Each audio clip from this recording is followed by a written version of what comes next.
दोनों मुल्कों के कोर ऑब्जेक्टिव्स को देख लिया जाए तो उससे बड़ा आसान हो जाएगा ये समझना कि दोनों मुल्कों की जो नेवीज हैं उनकी कैपेबिलिटी क्या है और एक दूसरे के अगेंस्ट वो पिच हों तो क्या रिजल्ट निकले। देखिए, पाकिस्तान की जो नेवी है उसके दो कोर ऑब्जेक्टिव्स हैं। पहला ये कि उसने अपनी टेरिटोरियल इंटेग्रिटी का डिफेंस करना है, और दूसरा ये कि जो 90% से ज्यादा हमारी ट्रेड है जो कि सी से आती है उसको हर वक्त उसने रवा दवा रखना है, वो पीस टाइम हो या वॉर टाइम। इन दो कोर ऑब्जेक्टिव्स के हिसाब से पाकिस्तान नेवी ने अपनी कैपेबिलिटी डेवलप की हुई है। हमारी 1001 किलोमीटर की कोस्ट लाइन है, हमारे साउथ में सी है, और हमें पता है कि हमारी सारी तैयारी इंडिया के खिलाफ है। हमारा कोई और मुल्क दुश्मन नहीं। ठीक है, टेरिटोरियल इंटेग्रिटी उनका कोर ऑब्जेक्टिव है, उन्होंने भी अपनी 90% से ज्यादा ट्रेड सी से आती है उसको प्रोटेक्ट करना है। उसके अलावा वो चाहते हैं कि वो इस इलाके के नेट सिक्योरिटी प्रोवाइडर बन जाएं, थानेदार बन जाएं, और इस इलाके में जो कुछ भी हो वो उनकी नाक के नीचे हो, उनकी नजर के सामने हो। उसके अलावा वो चाहते हैं कि वो एक ब्लू वाटर नेवी बन जाए, यानी पूरी दुनिया में जहां कहीं वो जाके डिप्लॉयमेंट करना चाहे वो कर सके। अच्छा, फिर उनकी 7,000 किलोमीटर की कोस्ट है, हमारी 1001 किलोमीटर और उनकी 7,000 किलोमीटर की कोस्ट है। उनके मशरक में भी सी है, मगरब में भी सी है, साउथ में भी सी है, और उनके चाइना से भी ताल्लुकात खराब हैं, बांग्लादेश से भी खराब हैं, पाकिस्तान से भी खराब हैं, श्रीलंका से भी कोई अच्छे ताल्लुकात नहीं। तो उन्होंने, वो कहते हैं ना कि बहुत सारे महाज खोले हुए हैं। बहुत अस्सलाम वालेकुम, मैं हूं हसन जफर। यह है प्रोग्राम टॉकिंग पॉलिटिक्स। हमारे साथ हैं पाकिस्तान नेवी के farmer rear admiral Faisal Shah साहब। बहुत बहुत शुक्रिया सर ज्वाइन करने के लिए। बहुत शुक्रिया मुझे प्रोग्राम में लेने का। Very exciting days Indeed sir. एक तो जो इस वक्त ऑपरेशन सिंदूर वाला किस्सा खत्म हुआ और उसमें हमने देखा कि इंडियन चैनल्स दे वर रोरिंग के इंडिया का जो एक बहुत मैसिव नेवल फ्लीट है वो जाके कराची को कॉर्डन ऑफ कर दे और यहाँ पे ये कर दे वो कर दे। हाउ ट्रू इज दैट कि इनकी ऐसी कोई नेवल पावर है इंडिया की कि ये पाकिस्तान का रास्ता बंद कर दें, समंदर पे कब्जा कर लें, कराची को बंद कर दें? जरा इस बारे में बताइए हमें कि व्हाट इज द देखिए, रियलिटी।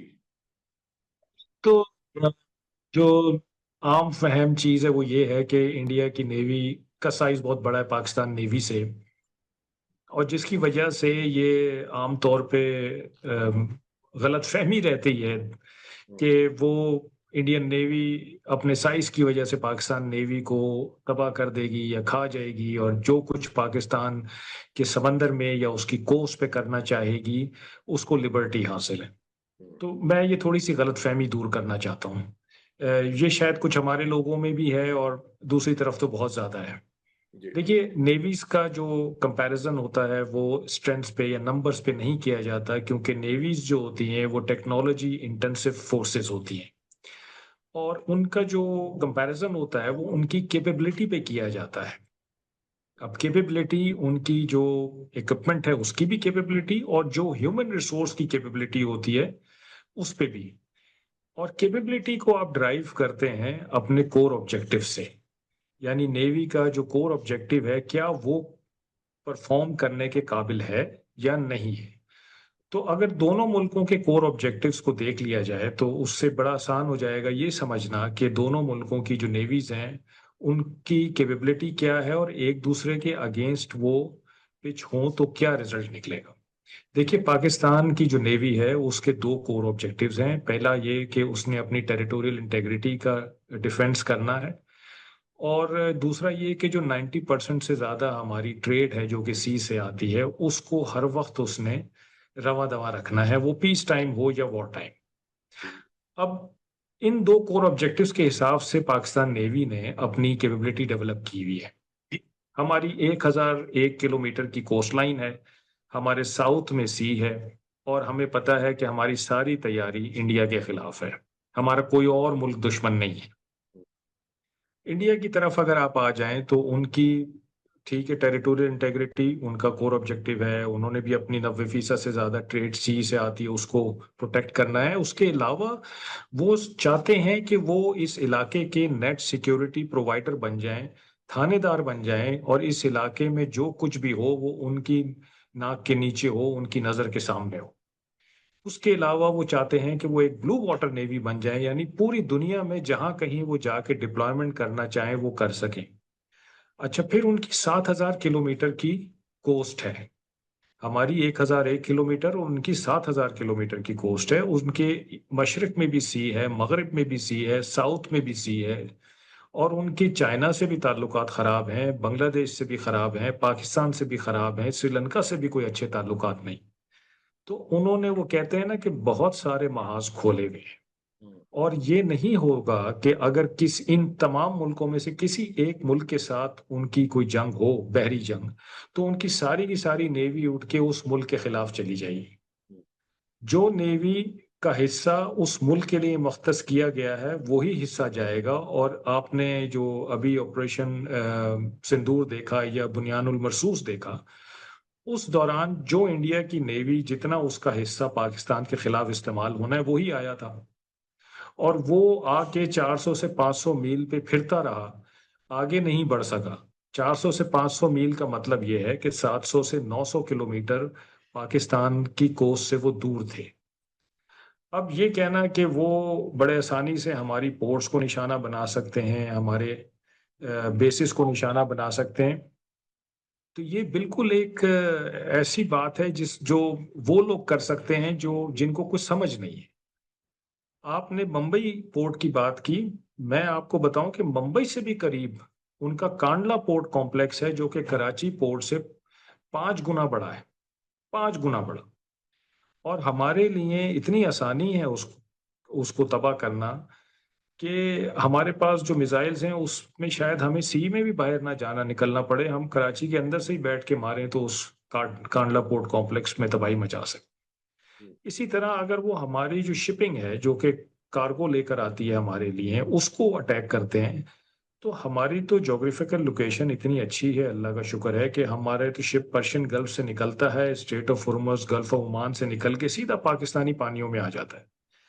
उनके शिप्स पर्शियन गल्फ से निकलते हैं या गल्फ ऑफ ओमान से निकलते हैं, और पूरा बहरा अरब क्रॉस करके उनको इंडिया जाना है, जिसमें बहुत सारी जगह और बहुत सारा वक्त हमारे पास है जिसमें हम उनको अटैक कर सकते हैं। तो अगेन नुकसान उनका ज्यादा है। तो बहरी महाज खोलने का देखिए, असल वक्त तो उस वक्त था जिस वक्त उनको फजा में और जमीन पे पिटाई हो रही थी, वहां लॉसेस हो रहे थे, वहां खिफत का सामना था, हजीमत का सामना था। तो उसको मेकअप करने के लिए उनको चाहिए था कि वो बहरी फ्रंट खोल लेते, लेकिन वो नहीं खोल सके, जिसकी वजूहत है और वो मैंने आपको बताई है कि वो अगर खोलते तो उनको नुकसान ज्यादा होना था। यानी पाकिस्तान इस पोजीशन में है ज्योग्राफिकली क्योंकि इनकी ट्रेड गुजरनी है हमारे सामने से, तो जी हम जी जी। इनको हिट करने की पोजीशन में ज्यादा हैं क्योंकि हमारी ट्रेड उनके सामने, उनके साहिल के सामने से नहीं हो रही है। वो तो चाइना नहीं, की बिल्कुल तरफ से सही जो आ है। रहा है, तो if they want to involve China in the conflict so they can open fire on those ships, so that is जी, the तो primary. वो, जी वो इतना, मेरा नहीं ख्याल कि इतना बड़ा रिस्क लेना चाहेंगे कभी भी। I can not calculate madness, क्योंकि ये तो हम रैशनल थिंकिंग की बात कर रहे हैं। जिस तरह की वहाँ पे बातें हो रही थी, जिस किस्म की मैड टॉक हो रही थी इंडिया में और इंडियन मीडिया पे, तो मैं तो फ्रैंकली स्पीकिंग एडमिरल साहब, मैं तो गिव अप कर चुका हूँ इनके ऊपर, because we can only calculate rational thinking. हम इरेशनल थिंकिंग को, अगर ये रैशनल होते तो ये अटैक ही ना करते पाकिस्तान पे। और साहब, आपको तो खुश होना चाहिए कि वो उन्होंने एक आपकी पोर्ट लाहौर में भी बना दी थी। Exactly exactly.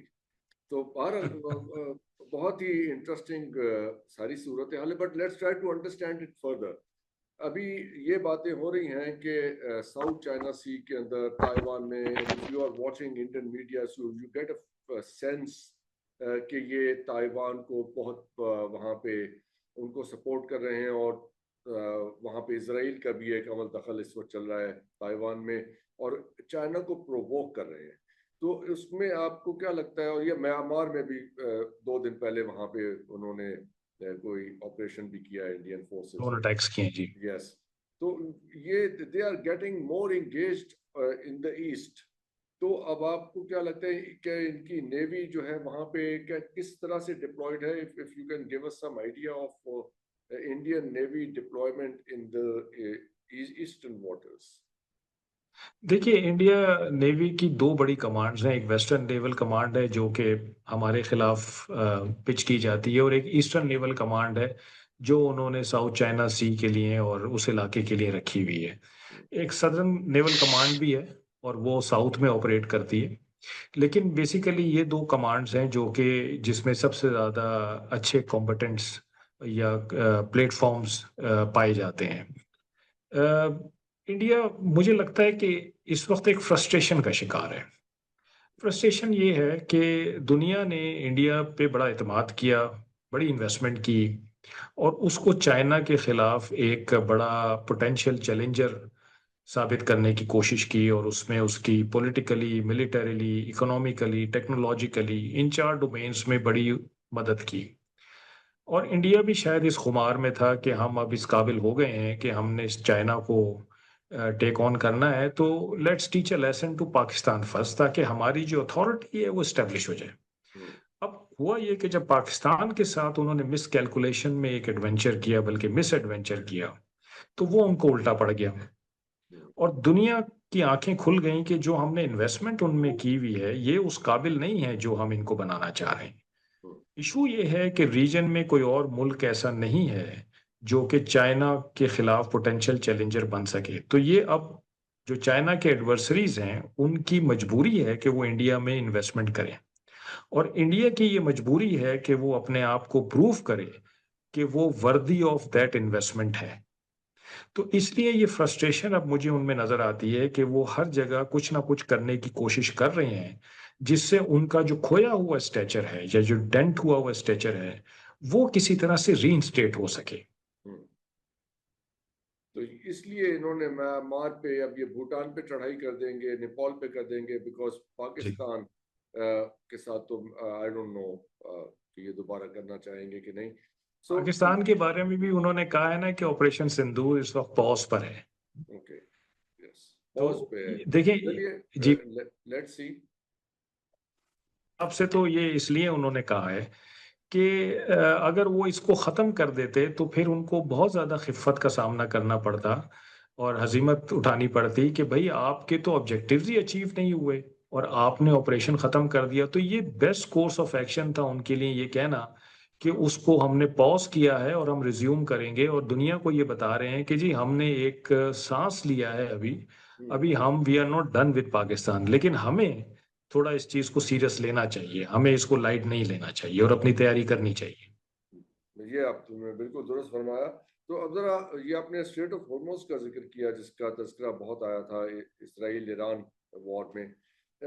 वहाँ की क्या पोजीशन है, because we are not very far from there. अगर हम देखें गवादर से, तो it's just the other corner of the, यानी हमारी जो ज्योग्राफी है उसमें दूसरी साइड पे ईरान के वो है। तो उसके उस वहाँ पे किस किस्म की डिप्लॉयमेंट्स हैं, जरा उसका भी आप हमें कुछ आइडिया दीजिए कि ईरान कितना पोजीशन में था उसको एग्जीक्यूट करने की जो वो कह रहे थे। देखिए, स्ट्रेट ऑफ हॉर्मुज की इंपॉर्टेंस को समझने की जरूरत है। दुनिया का तकरीबन 20 से 30% तेल यहाँ से ट्रेवल करता है, ट्रांसपोर्ट होता है। 40% गैस या 50% तकरीबन गैस दुनिया की यहाँ से ट्रांसपोर्ट होती है। रोजाना 21 मिलियन बैरल तेल यहाँ से जाता है, जिसमें से 18 मिलियन बैरल मलाका स्ट्रेट से गुजरता है जो कि चाइना और फार ईस्ट के लिए है। तो दुनिया यहाँ के जो रिसोर्सेज हैं जो यहाँ से ट्रेवल करते हैं, ट्रांसपोर्ट करते हैं, उस पर डिपेंड करते हैं। और स्ट्रेट ऑफ हॉर्मुज का खुला होना पूरी दुनिया के लिए बहुत इंपॉर्टेंट है, क्योंकि अगर इसको कुछ हो जाता है तो फिर सारी दुनिया की इकोनॉमी खराब हो जाएगी। अब रहा सवाल कि ईरान की क्या पोजीशन है। ईरान की मैं समझता हूं कि जो स्ट्रेटेजिक कैपेबिलिटी है वो उसकी पर्शियन गल्फ में और स्ट्रेट ऑफ हुर्मुज में है। और आपने देखा होगा कि ईरान ने बिल्कुल आखिरी लम्हात में जब जंग खात्मे पे आ रही थी, बल्कि अपनी पीक पे पहुंच गई थी, तो उस वक्त ईरान ने ये ऐलान किया कि हम स्ट्रेट ऑफ हुर्मुज को बंद करने के बारे में सोच रहे हैं, बिकॉज वो उनकी स्ट्रेटेजिक कैपेबिलिटी है। और हर मुल्क अपनी स्ट्रेटेजिक कैपेबिलिटी उस वक्त यूज करता है जब वो समझता है कि बात मेरे सर्वाइवल पे आ गई है, मेरे लिए मुश्किल मरहला शुरू हो गया है, तो अब मैं स्ट्रेटेजिक कैपेबिलिटी यूज करूं। तो उन्होंने अपनी ज्योग्राफी को बड़ी अच्छी तरह से यूज किया है पर्शियन गल्फ में और स्ट्रेट ऑफ हॉर्मुज में।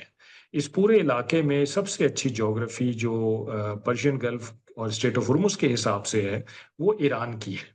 और उन्होंने आइलैंड्स पे अपनी कोस्ट पे मिसाइल बैटरीज लगाई हुई हैं, बेसिस बनाए हुए हैं। उन्होंने उनके पास दो किस्म की नेवीज हैं। एक तो रेगुलर नेवी है जिसमें शिप्स और सबमरीन्स वगैरह होते हैं, और एक उनके पास एसिमेट्रिक नेवी है जो कि सिपाही पासदारान इनकलाब की नेवी है। उसके पास छोटी बोट्स होती हैं, स्पीड बोट्स, उनके ऊपर उन्होंने रॉकेट्स लगाए हुए होते हैं। और वो कई सौ की तादाद में स्वॉर्म अटैक्स करती हैं शिप्स पे। तो आप अगर फर्ज कीजिए कि 40-50 बोट्स भी आ रही हैं तो उनमें से एक शिप कितनी बोट्स को मार लेगा। अगर एक बोट भी बच गई है और उसने अपने रॉकेट्स फायर कर दिए तो शिप का तो काम तमाम हो जाएगा। तो ईरान की पोजीशन स्ट्रेट ऑफ हुर्मुज में और पर्शियन गल्फ में बड़ी स्ट्रांग है। और इसी खौफ की वजह से कि वो अपनी इस पोजीशन को यूज कर सकते हैं बड़े इफेक्टिवली, आप देखिए कि जंग बंदी की तरफ दुनिया बड़ी तेजी से गई। अच्छा, इसका मतलब कि ये पोर्टेंट थी, थ्रेट और रियल थी। It was not just talks कि हम ऐसा कर देंगे, ये हो रहा था और दे टुक इट जी सीरियसली। देखिए, कर वो सकते थे, इसमें कोई दो राय नहीं है कि वो कर सकते थे इसको। इसमें उनको अपना भी नुकसान होता क्योंकि उनका भी अपना आने जाने का रास्ता बंद हो सकता था इसमें। लेकिन करना चाहते थे या नहीं करना चाहते थे, उनकी ये जो धमकी थी ये कारगर साबित हुई। यस, इसी तरह दो और चौक पॉइंट्स हैं। एक तो यह है स्टेट ऑफ बाबुल मंदब, और जी दूसरी साइड पे सुएज कैनाल है, उसकी साइड पे ये रेड सी में सऊदी अरब के जी जी और जी जी। इजिप्ट के दरमियान में एक ये चौक पॉइंट है। और दूसरा जो है, जो हम ईस्ट की बात कर रहे थे, वो मलाका। मलाका, जो है सिंगापुर, इंडोनेशिया, मलाइशिया के दरमियान, ये ये बहुत क्रिटिकल पॉइंट्स हैं। और तो इतना इनके बारे में बताइए। हमारे audience, I am sure they are very interested in understanding these things, क्योंकि इनके बारे में बहुत बात होती रही है पिछले दिनों में। देखिए ये जो स्विस कैनाल है और बाबुल मंदब है, ये यूरोप को बेसिकली मिलाते हैं इंडियन ओशन से और एशिया से। तो जितनी भी यूरोप की ट्रेड है वो यहाँ से फ्लो करती है। अब जब ये गजा का कजिया हुआ और हूतीज ने अटैक किए और रेड सी के अंदर, तो रेड सी के एक कोने पे ये स्विस कैनाल है और एक कोने पे बाबुल मंदब है। तो जब रेड सी पे अटैक्स हुए तो शिप्स ने यहाँ आना बंद कर दिया। जब भी कोई बहरी जंग होती है या सी पे कोई इंसिडेंट होता है तो जो शिपिंग कंपनीज होती हैं वो सबसे पहले ये देखती हैं कि हमारे शिप्स अगर यहाँ से गुजरेंगे तो वो सेफ रहेंगे या नहीं रहेंगे, क्योंकि शिप्स के पास, जो मर्चेंट शिप्स होते हैं उनके पास कोई डिफेंस सिस्टम नहीं होता अपना। वो तो कमर्शियल शिप्स होते हैं, जैसे कमर्शियल प्लेन्स होते हैं। तो उनको सबसे ज्यादा फिक्र होती है अपने शिप की सेफ्टी, अपने क्रू की सेफ्टी, अपने सामान की सेफ्टी। तो वो दो काम करते हैं। पहला काम वो ये करते हैं कि वो रीराउटिंग करते हैं। अब जब ये रेड सी में ये प्रॉब्लम हुई तो लोगों ने स्विस कैनाल और बाब एल मंदब से गुजरना छोड़ दिया और वो अफ्रीका के नीचे से आना शुरू हो गए, जो कि बहुत ज्यादा टाइम जिसने बढ़ा दिया और पैसे भी बढ़ा दिए। पैसे बढ़ा दिए, दूसरा और काम वो उनके रीराउटिंग, इंश्योरेंस के पैसे भी बढ़ गए थे, क्योंकि इतना इंश्योरेंस के लंबा पैसे भी बढ़ सफर है, जाते हैं, वॉर सरचार्ज वक्त लग जाता लगता है। है, जी। तेल तो ज्यादा वो जो लगता है। कहते हैं कि जी सी एक बहुत ही इकोनॉमिकल वे ऑफ ट्रांसपोर्टेशन है, उस वो फिर उसके कोई मायने नहीं रहते। वो मीनिंगलेस हो जाता है। और दूसरा काम वो यही करते हैं जो आपने बताया कि एक तो रीराउटिंग, दूसरा ये कि वो अपने पैसे बढ़ा देते हैं। तो फिर इसका क्यूमुलेटिव इफेक्ट ये होता है कि वो सी एक इकोनॉमिकल मीडियम ऑफ ट्रांसपोर्टेशन नहीं रहता। यस। तो इन दोनों का इफेक्ट ये आया, हमने गजा में देखा। इसी तरह स्ट्रेट ऑफ मलाका से चाइना के लिए मैक्सिमम ट्रेड गुजरती है, फार ईस्ट के लिए ट्रेड गुजरती है। और चाइना ने इसी खदशे के पेश नज़र कि अगर कभी अमेरिका या उसके हामी चाइना की ट्रेड को मलाका स्ट्रेट पे हर्ट करने की कोशिश करें, इम्पीड करने की कोशिश करें, तो उसने ये BRI का कॉन्सेप्ट दिया, जिसके अंदर फिर बहुत सारे और उसने रूट्स निकाले, म्यांमार के थ्रू, बांग्लादेश के थ्रू, पाकिस्तान के थ्रू। सीपैक है हमारा, कि अगर वहां कुछ गड़बड़ होती है तो कम से कम उसके पास ऑल्टरनेट रूट्स अवेलेबल हो अपनी ट्रेड को ले जाने के लिए। Right, right. तो ये बहुत क्रिटिकल पॉइंट्स हैं। ये जो ये अफ्रीका वाली साइड है, वहां तो ये सोमाली पायरेट्स, उनका भी बड़ा किस्सा हमने सुना, वो अगवा भी करते रहे हैं और ये रैंसम वगैरह के लिए। ये हैं कौन लोग, ये सोमाली पायरेट्स, इनके इनके बारे में कुछ बताएंगे आप? देखिए, ये पुराने जमाने में या ओरिजिनली ये फिशरमैन हुआ करते थे। हम्म। और फिशरमैन जब उनका जो लाइवलीहुड था, जो फिश थी या बायोडाइवर्सिटी थी, वो वहां से शिफ्ट हुई because of some climate change effects या किसी और वजह से, तो इनको एक काम आता था कि ये सी पे जा सकते थे। तो जब ये बेरोजगार हुए तो इन्होंने सी पे जाना शुरू कर दिया विद वेपन्स। और फिर इन्होंने ये वतीरा अपना लिया कि जो जहाज होते थे उन पे ये रोक के उनको चढ़ जाते थे, कभी उनको हाईजैक करके ले जाते थे मुख्तलिफ हार्बर्स में, कभी उन पे चढ़ के उनके अमले को यरगमाल बना लेते थे और फिर शिपिंग कंपनी से उसका रैंसम लेते थे। तो ये सोमाली पायरेट्स इस तरह से वजूद में आके चले और इस तरह से उनका कारोबार चला। लेकिन फिर दुनिया ने कंबाइंड ऑपरेशंस किए इनके खिलाफ, और कंबाइंड मैरीटाइम फोर्सेस अमेरिका ने कायम की 2003 में, जिसमें 2009 में एक काउंटर टेररिज्म फोर्स 151 जिसको कहते हैं, जो कि एंटी पायरेसी के लिए है और पाकिस्तान उसका मेंबर है और कई दफा उसको कमांड कर चुका है, वो डिप्लॉय की हुई है वहां पे, ताकि अगर कोई इस किस्म का इंसिडेंट हो तो फिर ये जो काउंटर टेररिज्म फोर्स है या कंबाइंड टास्क फोर्स है, ये जाके उस शिप को उनसे निजात दिलवाए। क्योंकि मैंने जैसे पहले बताया कि शिप्स के पास अपना कोई डिफेंस सिस्टम नहीं होता है। तो ये वल्नरेबिलिटी तो है ना, ये आपके जो कमर्शियल शिप्स की है, जी। तो इनके साथ कोई आपके ये नेवल शिप्स भी चलते हैं टू गिव प्रोटेक्शन टू ये जो आपकी कमर्शियल शिप्स हैं ट्रेड के लिए जो है, इनके देखिए, पास अब कैसे? जैसे रेड सी में जब ये इशू हुआ था गजा की वजह से, तो वहां पे फिर अमेरिकन शिप्स डिप्लॉय हुए थे और वो फिर प्रोटेक्शन देते थे इन कमर्शियल शिप्स को, ताकि अगर कोई ड्रोन आ रहा है उनके ऊपर या कोई मिसाइल और रॉकेट आ रहा है, तो वो कमर्शियल शिप्स तो नहीं अब रोक सकते उसको, तो फिर ये जो अमेरिकन शिप्स थे या और नेवीज के शिप्स थे वो उसको रोकने की कोशिश करते थे।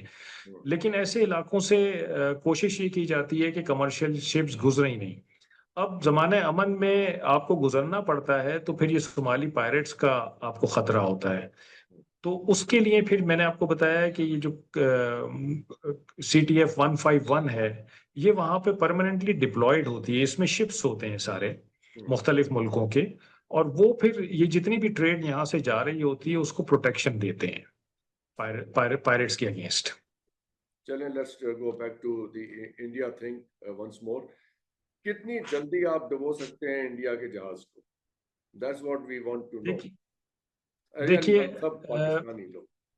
बिल्कुल, ये आपका बड़ा अच्छा सवाल है। और मैं आपको ये सही बता रहा हूँ कि जब ये मार्का चल रहा था मई का, तो यहाँ पे लोग तैयार बैठे थे कि ये जो 400 से 500 मील पे फिर रहे हैं, ये थोड़ा सा आगे आए और हमारे खिलाफ अगर ये कोई फ्रंट खोलते हैं, तो बिल्कुल पाकिस्तान नेवी निशाना लेके बैठी हुई थी, पाकिस्तान एयरफोर्स निशाना लेके बैठी हुई थी कि इनके एयरक्राफ्ट कैरियर को हमने डिबो देना है, जिसको ये अपना सर का ताज समझते हैं। 22 अप्रैल जब ये वाकया हुआ है पहलगाम वाला, तो क्योंकि ये तीसरी दफा सेम स्क्रिप्ट रिपीट किया जा रहा था, तो हमको पता था कि अब आगे क्या होने वाला है और ये किस मकसद के लिए ड्रामा रचाया गया है। तो पाकिस्तान नेवी उस वक्त से तैयार थी और इंडियन नेवी को बिल्कुल हर लम्हा हर मिनट मॉनिटर कर रही थी कि वो किस वक्त हार्बर से निकले हैं, किस तरफ जा रहे हैं, कहाँ पे वो लॉइटर कर रहे हैं। अब ये जो मैं आपको बता रहा हूँ कि वो 400 से 500 मील पे थे, ये हमें कैसे पता चला? जाहिर बात है कि हम उनको देख रहे थे। सी में देखिए, सबसे इंपॉर्टेंट चीज ये होती है कि आपने अपने दुश्मन को कितनी जल्दी ढूंढ लिया है। और अगर आपने ढूंढ लिया है तो फिर आपके पास लॉन्ग रेंज वेपन्स होने चाहिए जो उस जल्दी ढूंढने का जो अमल है उसका फायदा उठा सकें। तो इंडियन नेवी को हम 22 अप्रैल के बाद से मॉनिटर कर रहे थे। अच्छा, एक मजे की आपको बात बताऊं कि ये जो 6-7 को इन्होंने ऑपरेशन किया सिंदूर, और फिर 10 तारीख को हमने जवाब दिया, दोनों दिन ये अपने एयरक्राफ्ट कैरियर को अपनी कोस्ट के पास ले गए और उसको वहां जाके छुपा दिया, और मेन लैंड से उसको एयर कवर देना शुरू कर दिया, ताकि पाकिस्तान एयरफोर्स और पाकिस्तान नेवी उसको अटैक ना कर सके। तो ये चीज हमें कैसे पता चली? कैसे पता चलिए थे इसलिए उनके कि हम चैनल्स उनको तो देख कह रहे रहे थे। थे कि जी पाकिस्तान को तो मतलब हमारी लाइव मूवमेंट पता थी, और उन्होंने बताया कि your Victor is moving out, तो उसको वापस बुला लें, पोर्ट नेम विक्टर। तो यानी हमारे सामने तो बैटलफील्ड जो है उसकी लाइव मूवमेंट आ रही थी। सो जी। और आपने देखा होगा कि DGISPR की जो प्रेस कॉन्फ्रेंस थी जी after when it was over, तो उसमें उन्होंने चार्ट्स के साथ, मैप्स के साथ दिखाया है कि क्या क्या डिप्लॉयमेंट्स थी और किधर ये सब चीजें जा रही थी। तो ये कैसे मेंटेन हो रहा था? मतलब हमने खुद तो फैब्रिकेट नहीं किया, ये तो आज 21वीं एग्जैक्टली, सदी का वेरी जमाना है, हमेबल दुनिया है। सारी देख रही इतने है सीनियर सैटेलाइट से। इतने जिम्मेदार लोग ऐसे थोड़ी बात कर देंगे। I mean frankly speaking, this is not Indian media जहाँ पे ऐसी गैर जिम्मेदारी की बातें होंगी। They R G responsible serious senior officers. तो जी बिल्कुल। और देखिए, हम कुछ कहें या ना कहें, मैं ये बता रहा हूँ कि 21वीं सदी का जमाना है, ये कोई 17वीं 18वीं सदी तो है नहीं। Yes yes. इस वक्त तो आपको दुनिया सारी सैटेलाइट से देख रही है, आपको मीडिया से तो देख रही आपको है नजर आ आपके। रहे थे उनके उनके शिप के यहाँ खड़े हुए हैं, you knew exactly where to hit. Yes, तो ये देयर अगर वाज, मतलब देयर वाज नो डाउट ये अबाउट फिर इट। कैसे सोच सकते हैं किसी किस्म का एडवेंचर दोबारा करने को, जो आप फरमा रहे हैं कि इन्होंने पॉज का बटन दबाया हुआ है, अब उठा देंगे। तो इस ये सब कुछ जानते हुए भी you think they can go for any kind of adventure again? आप ही की बात कोट करूंगा कि मैडनेस हैज नो लिमिट्स। तो यस, तो वो कुछ भी कर सकते हैं, तो वी शुड बी रेडी।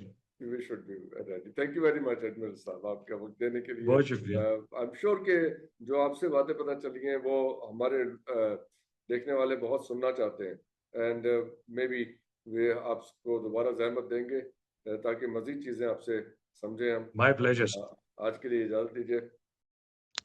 नाजरीन, आपने देखा किस तरह जो है पाकिस्तान का जो है नेवल डिफेंस सिस्टम है वो किस तरह ऑपरेट करता है, और किस तरह पाकिस्तान के जो है सबमरीन्स और पाकिस्तान के जो है एयरक्राफ्ट कैरियर्स किस तरह जो है इंडिया के वो वॉच हो रहे थे, और किस तरह सैटेलाइट के थ्रू एक एक पल की पाकिस्तान को जो है वो पता चल रहा था कि कहाँ कहाँ डिप्लॉयमेंट है, हर एक चीज़ का इल्म था। तो ये था आज का जो है रिएक्शन। तो अगले रिएक्शन के साथ फिर जो है ना आपकी खिदमत में हाजिर होंगे।